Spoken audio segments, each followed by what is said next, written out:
Corona virus को देखते हुए अलीगढ़ मुस्लिम यूनिवर्सिटी इंतजामिया ने एक सर्कुलर जारी किया जिसमें कि अवामी भीड़, मस्जिदों में नमाज और वजू को लेकर मोहतात रहने की बात कही गई है। नए सर्कुलर के मुताबिक तलबा एक साथ घूमने और खाने जैसी जरूरत के दौरान इन बातों पर अमल करने की बात कही गई है।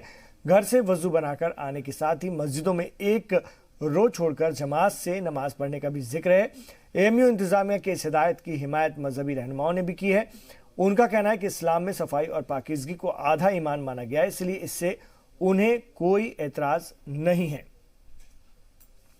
पिछले 10 दिन में हमने 7-8 मीटिंग कर चुका हूं मैं, और उससे से रिलेटेड कई सारे सर्कुलर्स हम बांट चुके हैं लड़कों के कमरे कमरे।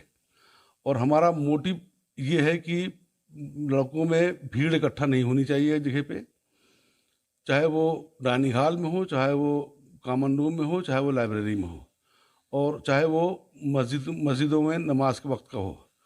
मस्जिदों के लिए हमने अभी आज भी मैंने एक मीटिंग की है, तो हमने उसमें एडवाइजरी जारी किया है, एडवाइस किया कि ये करें कि जो लोग जमात से नमाज पढ़ने के लिए हालों में, हर हाल में मस्जिद है, तो वहाँ आएंगे तो वज़ू घर पे, वो कमरे पे अपने करके आएँ, कॉमन प्लेस को इस्तेमाल ना करें वज़ू के लिए।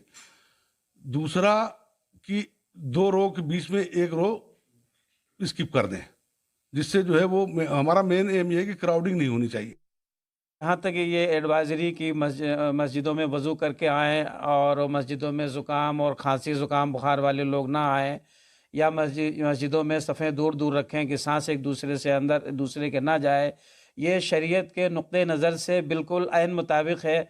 शरीयत बल्कि इसको इनकरेज करता है कि सेहत के पहलू को सामने रखा जाए, मस्जिदों में जाएं। अल्लाह ने फरमाया कि जब तुम मस्जिदों में जाओ तो जीनत इख्तियार करके जाओ। जीनत का मतलब ये है कि प्रॉपर तरीके से अपने को क्लीन करके जाओ, प्रॉपर ड्रेस हो करके जाओ।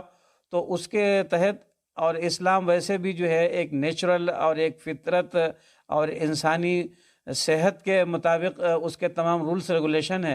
तो इन सब चीज़ों को देखते हुए ये रूल्स रेगुलेशंस या जो एडवाइजरी जारी की गई है वो बिल्कुल शरीयत के मुताबिक है।